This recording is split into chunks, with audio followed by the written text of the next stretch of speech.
I've seen many interviews and presentations on YouTube, and you always refer to your middle and high school period, and that you remember all those great teachers you had, but their qualities and why you remembered them.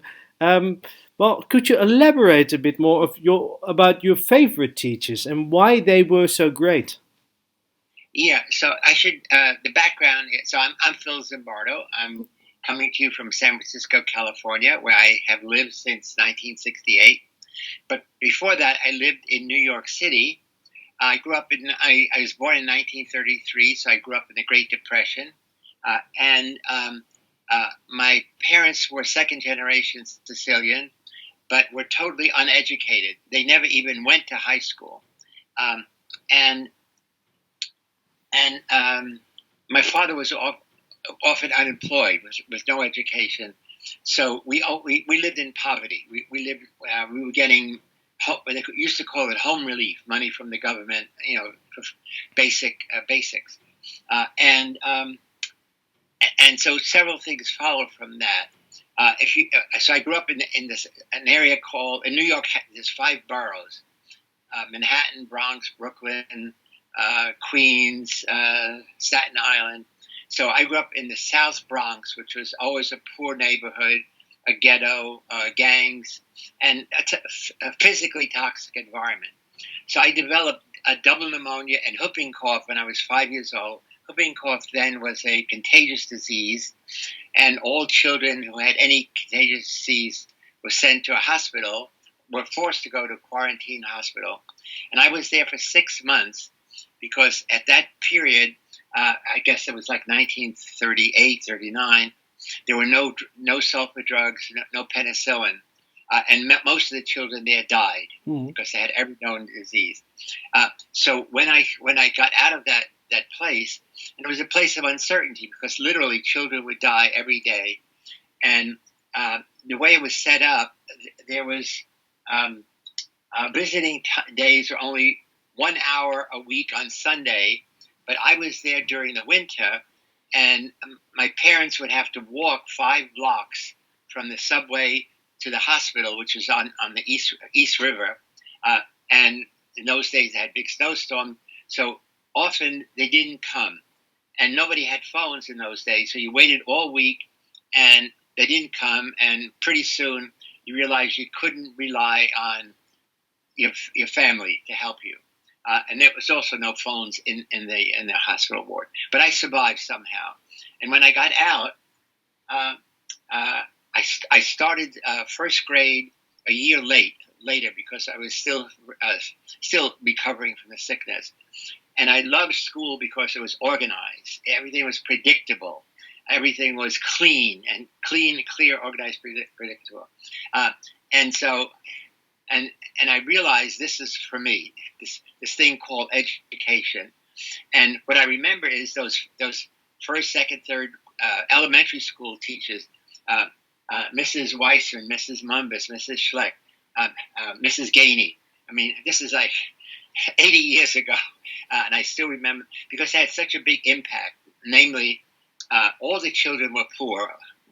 Me and my family were among the poorest, but they treated us with respect, first of all, and essentially, you realize that what they did was also go beyond the subject matter of history or English, and teach us really hygiene principles of living well. Hmm. That things like you should take a shower regularly, you should not smoke, you should change your underwear. They teach you how to set a table. So all things which were really foreign to us, and I knew that. But the point is, they were trying to make the world a better place for us. So they treated us with dignity, and in return, we treated them the same way. And my favorite subject was geometry, although I'm not interested in math anymore because, again, it was organized. Once you learn the theorems, it put the world in a predictable, orderly fashion. And you say they treated you with respect. If you compare 1930s classroom with today's elementary classrooms, What has changed? Well, I have to say I have not been in elementary school classrooms Hmm. of late. Well, you're a father of two. Yeah, no, but see, but again, it's uh, the elementary school teachers then. This was their career. They chose to do this. Now, elementary school teachers all feel underpaid, Hmm. overworked. The classes are too big. Um, children are cutting classes, cutting school. It's almost as if nobody wants. The kids don't want to be there. The teachers don't want to be there. Now, I'm talking about public schools. Now, in most big cities like San Francisco, where I live, or New York, Chicago, um, the teachers can't afford to live in near where they teach because it's too expensive. So the teachers have to live at a poor neighborhood outside of the main part of the city, and that means they have to commute 45 minutes an hour to and from class. So they get to class upset and angry from the commute, which didn't exist when I was a child. And then and for the kids, and many of these teachers are now, it's not their choice. Many of them are not really well trained uh, to be a teacher in, this era where children live on the internet. That is, there's no such thing as going to the library. And again, I still remember as a child going to this room where there were thousands of Yeah. books.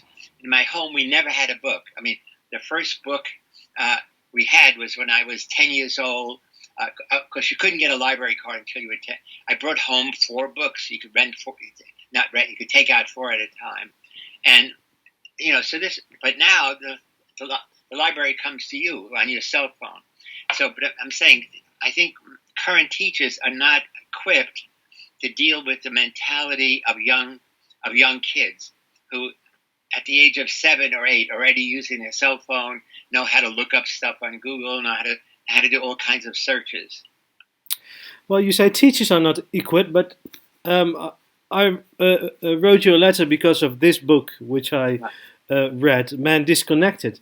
yeah, Students aren't equipped for society either. So we don't meet in the middle. We all go our separate ways. So I want to talk about this book because I am an educator and I have to deal with similar problems in my daily work.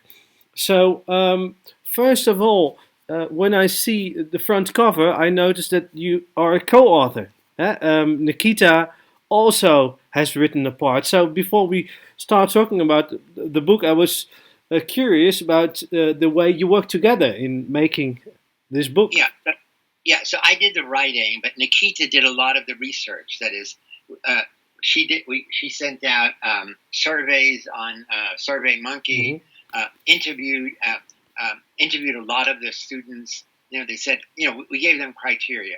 You know, do you use the internet? Do you play video games? How many hours? And then anybody who seemed interesting, we said, if you want to Skype or give us a call, we'd like to talk to you. We say we're collecting information. So she did the research foundation, and she's not a psychologist. She was my assistant, uh, but again, she was closer in age to students we were Yeah, focusing on. And it yeah. turned out, so in The Man Disconnected, um, really what it's focusing on is young boys and young men who now live on the internet, but mostly getting addicted to playing video games.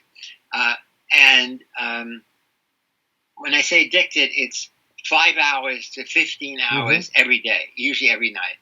Uh, and addicted means this is the most important thing they do in their lives. Everything else is secondary. School is secondary. Work is secondary. Sports, a job, friends, every. So they become obsessed with playing these games, and the games are intoxicating. The games are inviting. Um, it's one of the few things in life that the more you practice, the better you get, Hmm. the higher score you get. And so each time, you want to keep playing because your score keeps going up and up and up. Uh, and essentially you could play it on your cell phone, you could play it on your computer, they just announced today that Google is getting into the gaming, I think, starting this weekend. They have some new games they're putting out now, and the games, interestingly, are obviously made mostly by male technicians, are all about domination and conquest. So now we flip the coin. What do you do when you finish playing video games and you're sitting at your computer and you're tired, you're exhausted, but you feel exhilarated? You press a button and you go to pornhub.com, and now you have freely available for the first time in history all the pornography you could digest. And the themes are the same. They're made by male pornography creators, and it's about domination and conquest of women. The video games are conquest of enemies, enemy forces. So now it's almost as if the women are the enemy to be dominated and conquest. So now you have a double addiction. Kids are playing 5 to 10 hours a day, playing video games every day, every night, and then they switch for a couple of hours watching pornography. That also means that everything in the world is boring compared to the dynamics of video games, compared to the excitement of pornography. And so these young men grow up in a very strange world where certainly education is not interesting, certainly not the way it was when I was a child. And friends are not interesting. Girls are not interesting. There's no girl as interesting or exciting as a porn star that you see, you connect with in a personal way. And let's focus on education, because you mentioned education a couple of times. For instance, Chapter 9, failing schools. So my question to you is, how are schools doing in the United States at the moment?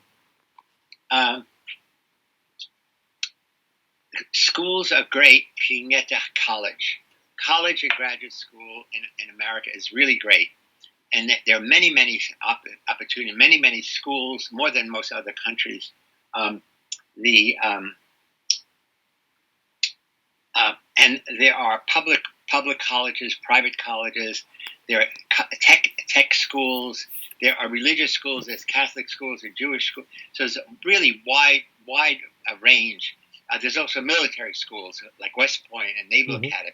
So young people who make it to college have lots of opportunities. The problem is high school and now junior high school, elementary school are mostly boring. The teachers are underpaid. Most of the teachers don't have the skills to teach with the new technologies. They don't incorporate the new technology into their teaching. And so what I hear from a lot of young people is school is boring. I mean, it's the same old thing. The teachers are teaching the same lessons they used to teach 5 years ago. And again, teachers need to have teacher re-education to say, okay, how can you teach knowing that every kid has this, encyclopedia in their hand, that whenever you mention something, they press a button and they say, here's the reference, here's the video of the study you just mentioned. And so, so again, most teachers need to be updated so that they are with it, and they have to be one step ahead of their students, otherwise they're 2 steps behind. Which means embracing technology, use it in their classrooms. As you might know, the French Minister of Education has banned phones from classrooms because he thinks they have a toxic effect on the way students communicate. So it's official. Phones are officially banned from French high schools. What do you think of banning phones and electronic devices from classrooms? Yeah, I mean, the point is, what I just said is, how do teachers invite students to use their phone within the class lesson? The problem is, teachers could be teaching, and the kids are watching pornography with their cell phone under the desk. So if you're a teacher, you don't want to have to compete with any kind of technology. So the idea is it's to say no cell phones. But kids say, "What about my computer?" You know, I, you want students to take notes, and you can take more effective notes, on your computer. Or some kids on their cell phone. So you want that. What you don't want is kids looking at you but playing video games or watching pornography. So it's really a fine line between saying what I'm saying, we want to encourage the use of the newest technologies that are integrated with lessons that a teacher presents. We don't want the teachers to have to compete with, video games, pornography, or people sending messages on Facebook. So, how do you get there? What's the solution? Oh, I don't know. It's not an easy solution. I'm saying it has to be that teachers need to be re-educated. So we need to have special summer schools for teachers to say, okay, a summer school in embracing the newest technologies. So Apple and Google, Facebook should be paying for these special summer schools, so teachers now can understand technology as an auxiliary to my teaching. It doesn't compete with me. It's going to make teaching more effective.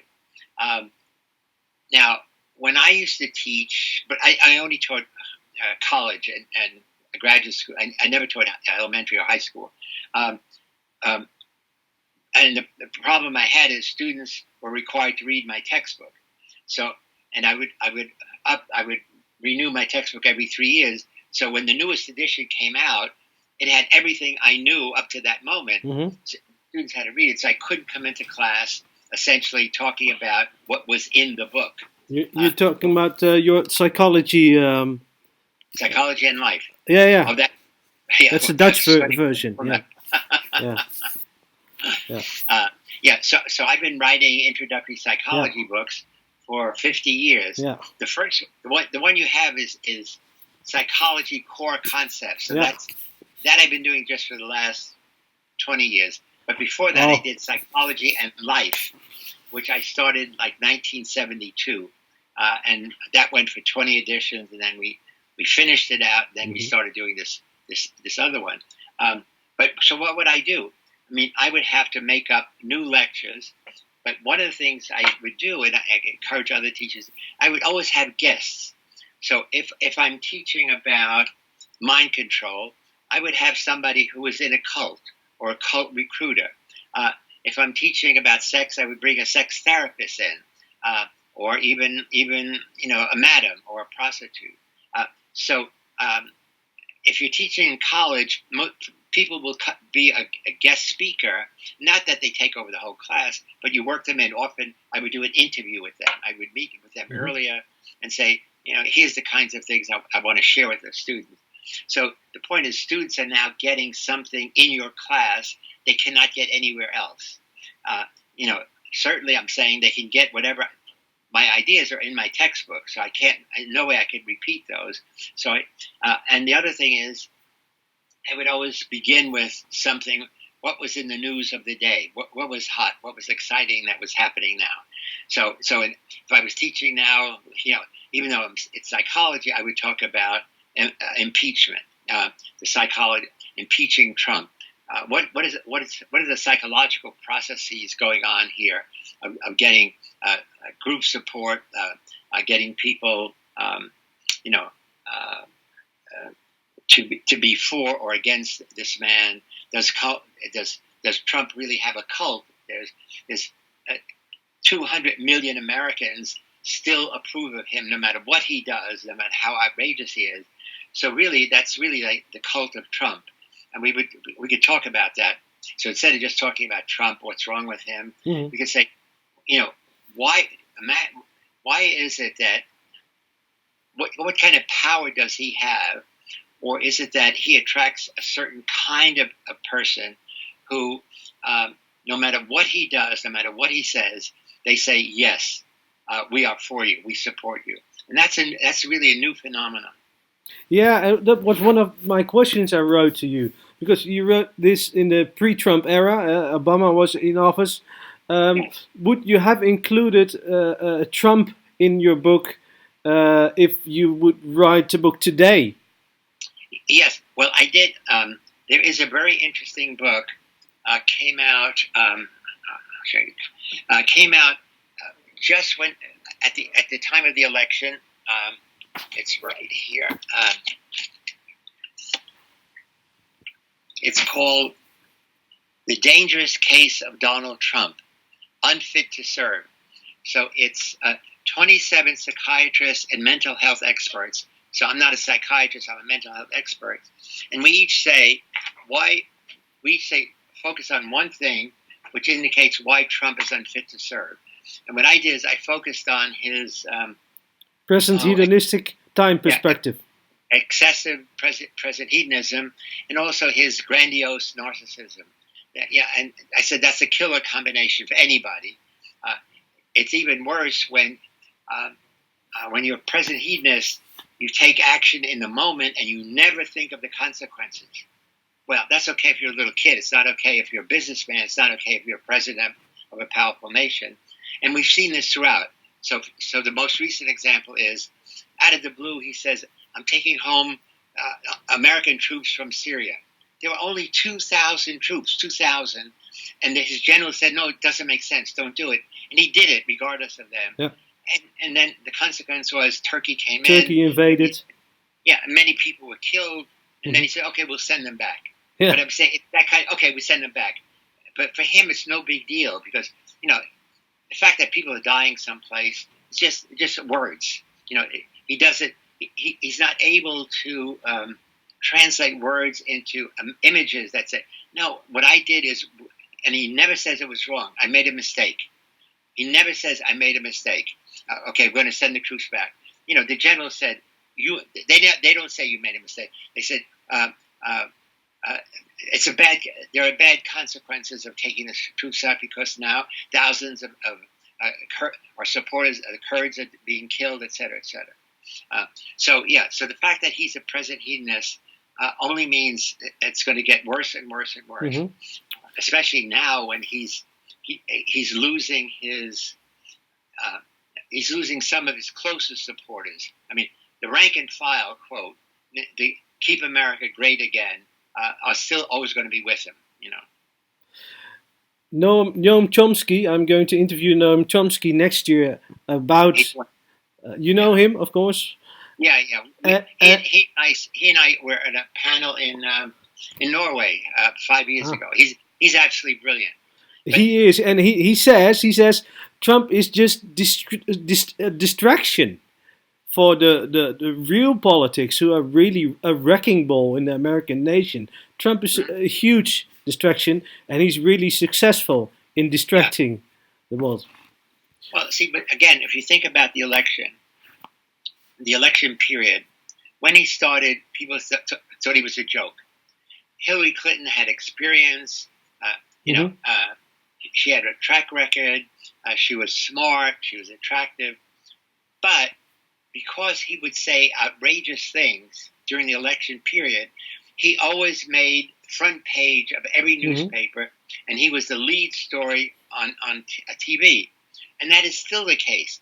So he is, even though he always says fake news and media, he is a media darling. So the media love him because he says and does such outrageous things. And so he became prominent in the mentality of Americans only because no matter what he did, it was the lead story. And Hillary Clinton is saying, oh, here's my policy. She's on page 57. They squeeze in a one-line quote for her at the end of the news. So nobody even, they stop listening to her. Is he going to get away with the Ukraine affair? Yeah. With the Joe Biden? What? Oh, Trump. No, I don't think he can't now because there's enough people who actually heard the conversation. There's several people who heard. It's clearly not hearsay. It's yes, I heard him say that. Meaning, I heard him say, if you do this, then we will release the money.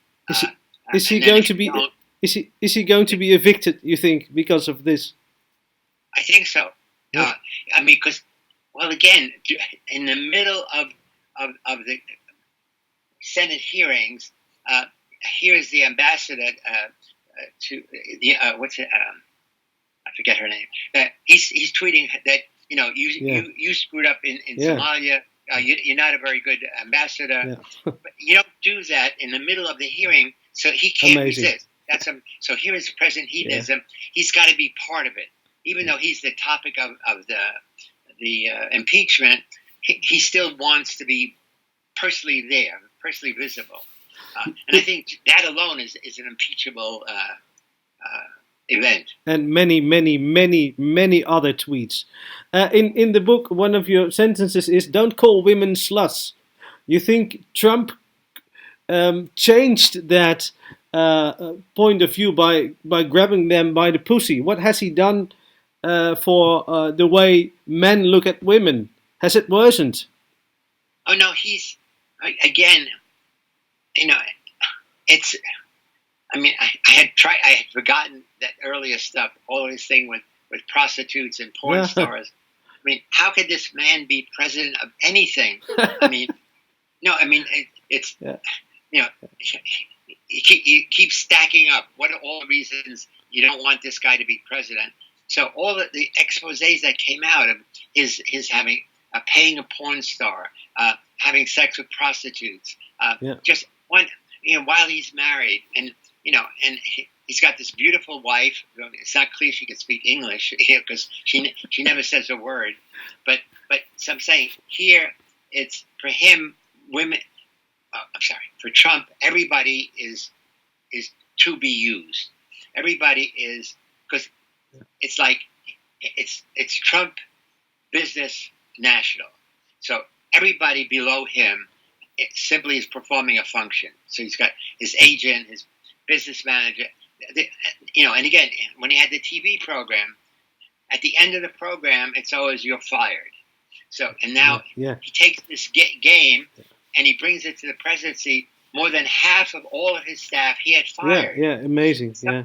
Yeah. Some of them he did it publicly with humiliation, Yeah. not even to say, "Well, it's not working out between you and me." Yeah. Publicly, he'll send out a tweet: "This person I'm getting rid of is not very smart. Is not very trustworthy."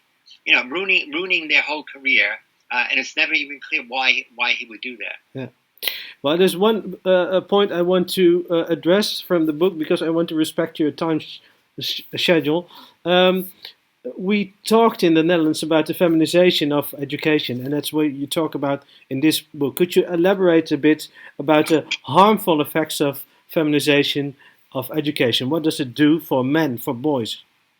Yeah, I mean, we talked earlier about elementary school teachers. There are almost no men teaching in elementary school, or even in middle schools, Mm-hmm. because the salary is so low.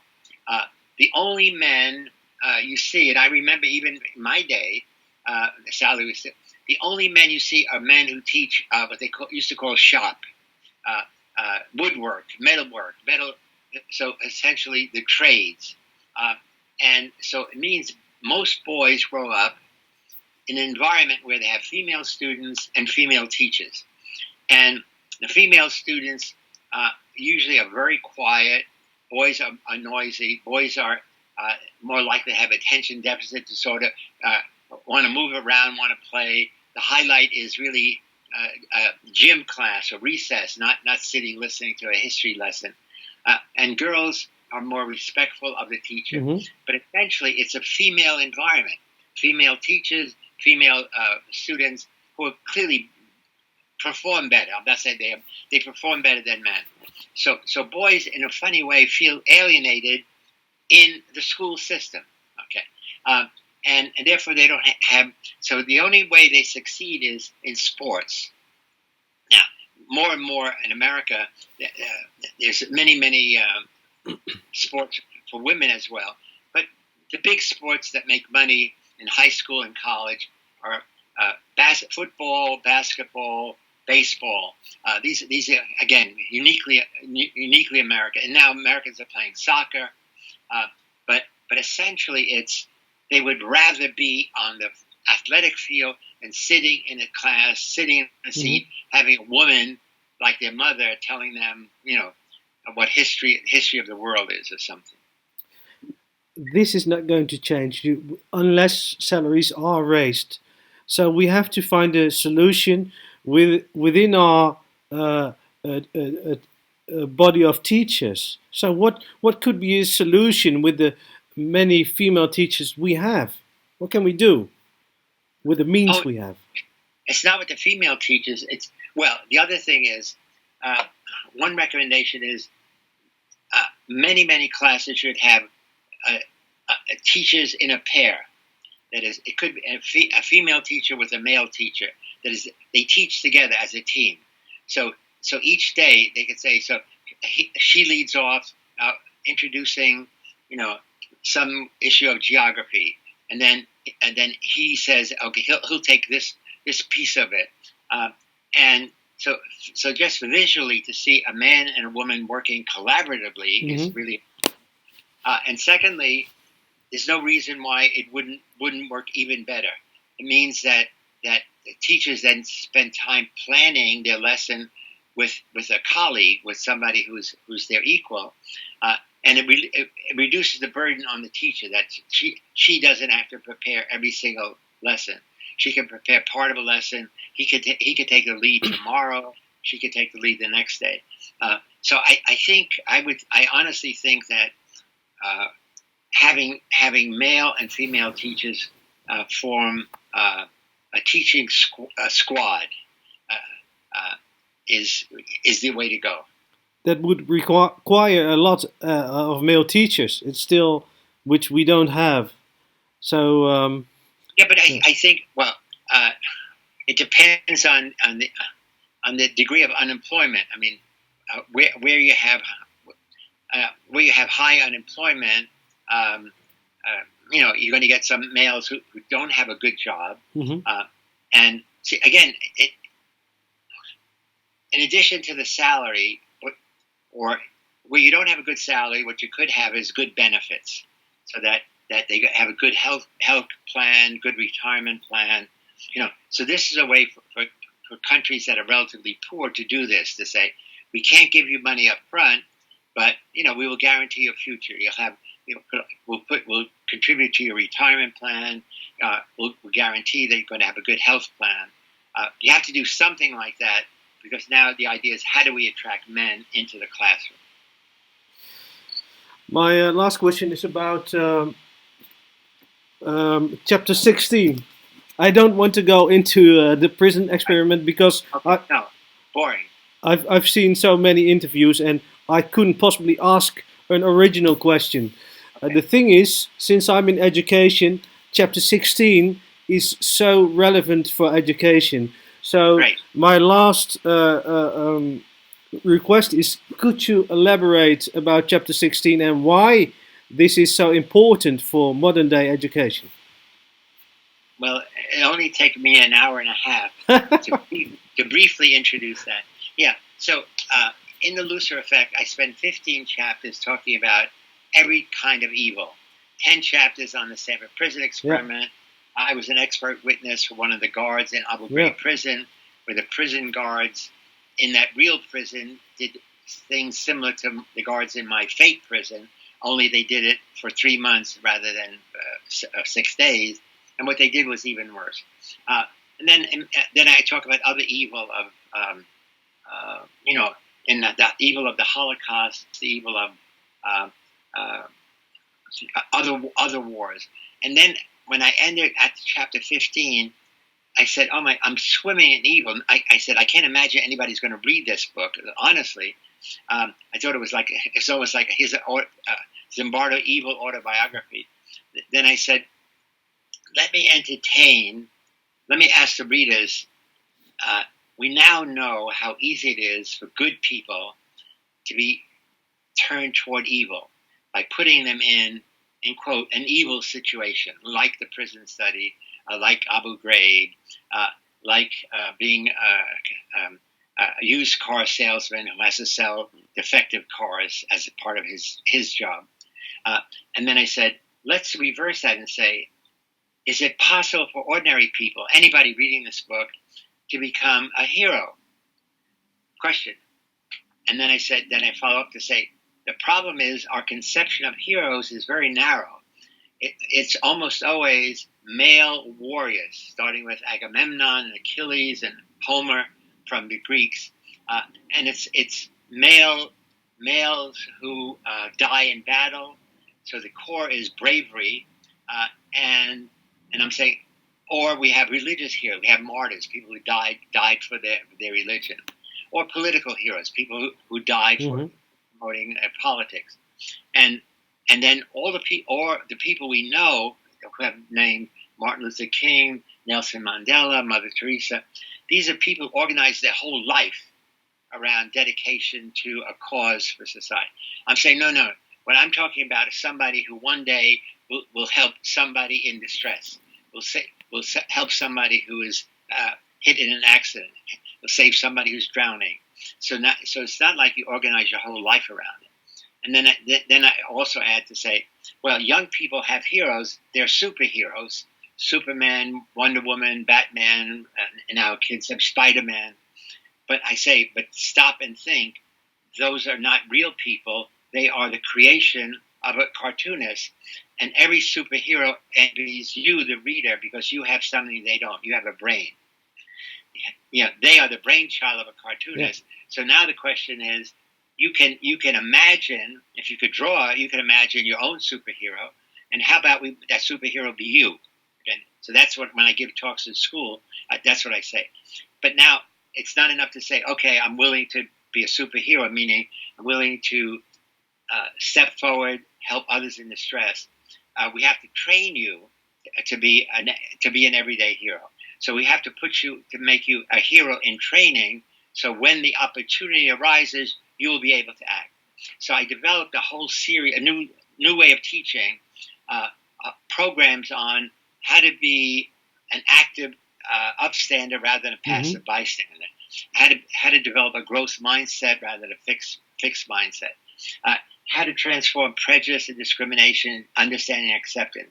So each of these programs are 3 to 4 hours in length. They include videos and cartoons and critical thinking exercises, and they've been very successful. I mean, I started 10 years ago, and our programs now are in 15 countries around the world. They're more effective in Europe than they are in the United States, in Hungary, in Porto, Portugal, in all over Poland, in Palermo. Again, my family is Sicilian, 100% of my grandmother's and grandfather's side. And so we have a program in Palermo where essentially we teach these poor kids. It's in the ghetto in Palermo. It's like even worse than the South Bronx. But we teach these kids these lessons, and then we teach them how to become a trainer, how to take this material and go into schools to train. The most exciting thing we're doing is, about 5 years ago, the Sicilian government, unlike the Italian government, invited 100 African youth, ages, I think, 16 to 19, to come to Palermo, put them in nice housing, gave them clothing, educated them, taught them Italian cultural values. And now many of those kids are in our program in Palermo.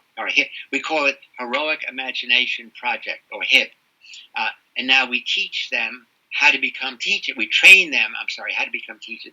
So now these black Muslim kids go into classrooms of white Christian kids who've never even seen a black person. And now, but they have the knowledge. They have these incredibly interesting lessons that Zimbardo created. And so now they get respect from the kids. So they're not, in quote, migrants. They are teachers from Africa. And then also we give them some money for each class, let's say 50 euros, half of which they send home. So now their parents don't feel like their children have abandoned them. The children are supporting them.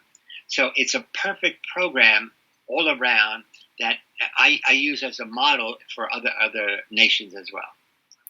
That's such a beautiful ending. I mean, And what you I liked the anecdote where you talked about giving $1 to the people who live in the street, and treat them as human, and that people become emotional because you Right. are not your job, you're not your status in the street. You are human after all, and I think Yeah. that's what we need on planet Earth more than ever. Yeah. So, I mean, again, you raise it. It's an interesting point is that we have to be sensitive about the labels we uh-huh. impose on other people. So again, women are not sluts. Women are partners. Women are partners of men. As I said, they should be teaching together. They should be parenting together. Men have to step across and say, what are the good things that women do that I should be doing too? Hmm. Uh, Taking care of the kids, learning how to cook. I mean, all of these kinds of things. But so the problem is, again, calling somebody a migrant rather than somebody is immigrating from a country from war. Every single person in America, 250 million people, well, I don't know how many, but the population is now, were migrants, especially Sicilians. I mean, but Yeah. typically they were from poor, Irish during the potato famine, and then Germans, and then Italians. But it was always the poorest people from China, from Japan, etc. And that's what makes that in the past. That's what made America great. It was this blending, this melting pot of immigrants. But once you say they're migrants, then something is wrong. It's like a disease. Like I have the migrant disease. Now, again, what happens in San Francisco? Although I love San Francisco. It's a beautiful town. Your listeners should visit. We have great restaurants, but their neighborhoods, their Italian neighborhoods, and Chinese neighborhoods, Japanese, where Polish, Hungarian, Russian, where people not only have restaurants of their ethnicity, but they live there. We have great jazz center, symphony. The problem is we have a huge population of homeless people.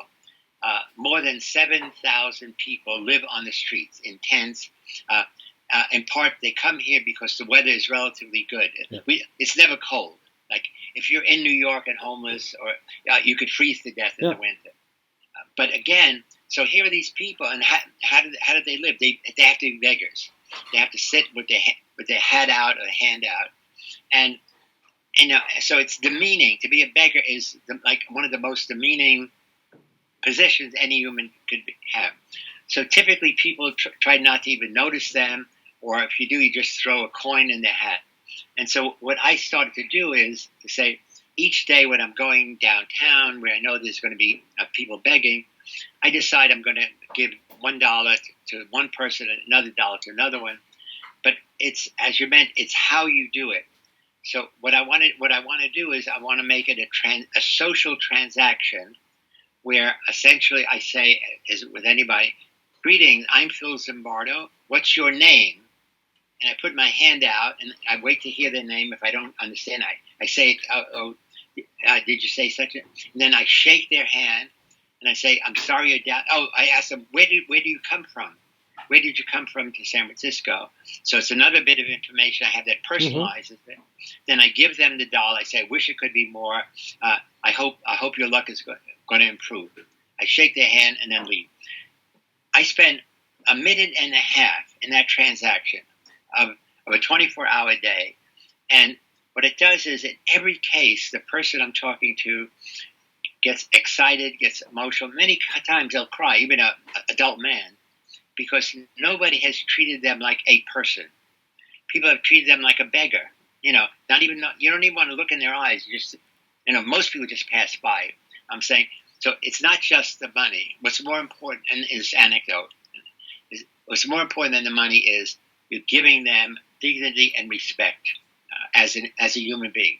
And Because yeah, so you serve, you want to live as an example for the heroic imagination project. This yeah, is what it is all about. It's not yeah, about fighting enemies. It's not about finding treasures. No, it's about saying hello to the person next to you, to respect the person, and to give sincere attention. Right. Yeah, and what I'm saying is, it's the smallest moment. So for example, when I travel around the world, typically my publisher will have me go to a book fair, or I'll be signing books after a lecture, and so maybe there'd be 100 books, and typically, in most cases like that, the author's sitting down. There's a table. There's all the book, and people line up. They take a book, and you sign. Hmm. I always say no. I want a chair next to me, and then I want people line up around it, and they sit down, and I do the same thing. I say hello. I shake their hand. Hello, what's your name? Are you a student or a teacher? Do you live here or not? And then I take the book and I say, who should I make it out to? It's like, Billy, Tommy, and I just put, and then I sign it. And again, it takes a minute and a half. Now, sometimes if there's 100 people, it's going to take a long time. But I always say, thank you for your patience. The line is moving fast. So, but it's changing the situation so that it's to make it. The important thing is not Zimbardo is signing books, but Zimbardo and you together are having an intimate moment. And in many cases, people write to me saying, then we always say, I always, if you want to take a selfie or a picture, I'm very happy to do so. You don't have to ask me each time. And so many people send me the pictures. Say, oh, thank you so much. Or 2 years ago, I was in Budapest, and you signed my book, and here's the thing. And now I'm in the university. Thank you so much. I wrote you a song, Dr. Zimbardo, because once in a while I feel like doing back something for the people I interview, because I really respect the things they're doing. So it's not just signing a book. It took me a lot of hours to write this song. I can imagine. I would love to hear it. Now, I think I didn't mention is that in addition to the program in Palermo, my family comes from a little town about an hour outside of Palermo in the mountains called Camerata. That's where my grandparents came from. Beautiful. I googled this. Beautiful. And it's a beautiful town. It's mountains, and I go there every year because I started an educational foundation along with a former student of mine, Steve Lusso, who's the CEO of Seagate Technology. He's got a lot of money, and together we give money, and we have the high school teachers pick 20 kids, half boys, half girls, and we give each one a scholarship to go to. These are high school graduates to go to a local college, and we've been doing this for 16 years. So now we have more than 300 students who not only went but graduated in medicine and law and accounting, and so we do this every year in June 1st and 2nd in this little town in City Hall, and the parents come and the grandparents come. So it's really wonderful. So this is what you want to do for the rest of your life. This is your final project, or are there? Yeah, that's it. No, I'm now 86 and a half years old. I'm hoping to get to 90, and then after that, it's going to be a random walk year by year. But yeah, this is what my future is. Just like your colleague Albert Bandura, you're not thinking of retiring. Oh, no. Oh, so here's my a student made this for me. Here's my little Zimbardo puppet. I keep next to my desk. It says, keep doing good shit rather than bad shit. So before I play my song, I'm going to play a part of it because it's really a difficult concert piece, because I'm a professional guitarist, so when I compose a piece it's really difficult. So I'm going to play parts of it, but to give you the general idea of the piece. But before we start, what's... You send me over it at some point, because I will play it when we meet. I meet in Camerata. I play the whole song at the start. I'll give you credit. Well, you don't know if you like it. You have to. I know I'm going to like it. Okay. Well, let me play some parts of it for you. So I have to rearrange the way I'm sitting. Oh.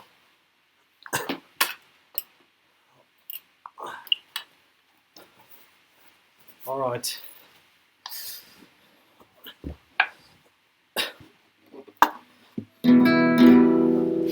So, do you play music yourself? No, I have a musical family though. My father played all music, all three instruments. My brother, my son, my uncles. And I love music. I go all the time. I love jazz. I love symphony. But I'm tone deaf. I Ah. appreciate it, but I can't reproduce it. Do you speak Italian, by the way? Not well. Okay. Well, the title of the song is really understandable. It's called Zimbardo e Lucifer. So, in honor to you. So, just some parts of it to give you an idea.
Uh,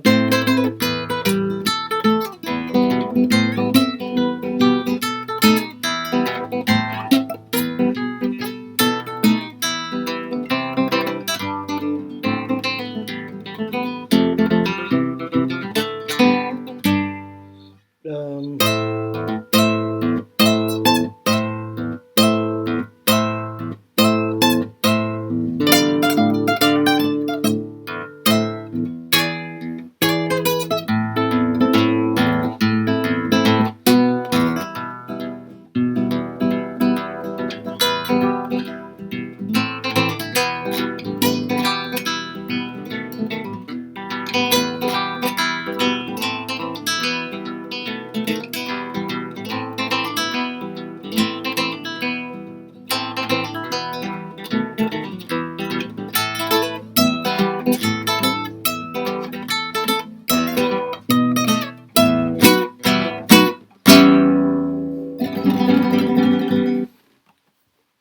Bravo. it's work. Thank you so much. It's work in progress. But No, it's lovely. Yes, it's like a little bit of a tarantella is woven in. yeah, well, Yeah. there's a tarantella part in it, but it's really challenging. Something like this.